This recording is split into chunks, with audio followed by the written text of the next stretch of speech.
নমস্কার, শাওন পাকশালাতে সবাইকে স্বাগত জানাই। আজকে আমি যে চাটনিটা বানাবো, এই চাটনিটা আপনারা বাড়িতে করবেন। আমি আপনাদের কাছে এই ভিডিওটা আনার আগে আমি বাড়িতে একবার করেছি, করে খেয়ে দেখেছি, খুবই অসাধারণ লাগে। এই চাটনিটা করে খেলে পরে অন্যান্য সমস্ত চাটনি আপনারা খাওয়া ভুলে যাবেন। তো যে চাটনিটা করব সেটা হচ্ছে আজকে করব আঙুরের চাটনি। তার জন্য আমি নিয়ে নিয়েছি আঙুর নিয়ে নিয়েছি, আর নিয়েছি আমসত্ত্ব খেজুরটাকে জলের মধ্যে ভালো করে বয়েল করে নিয়ে চটকে নিয়েছি। এখন আমি রান্নাটা করে নেব। এটা গরম বসিয়ে দিয়েছিলাম, গরম হয়ে গেছে। এখন আমি সাদা তেল দিয়ে দিচ্ছি অল্প,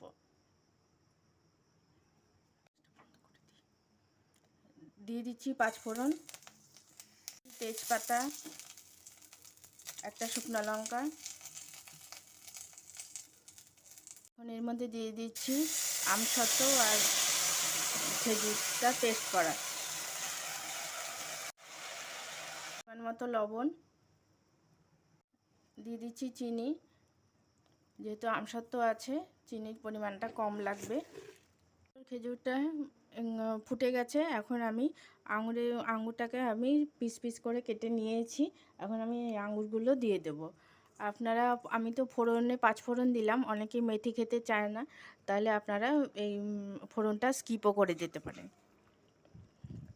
চাটনিটা আমার করা হয়ে গেছে। এখন আমি গ্যাস অফ করে দিচ্ছি।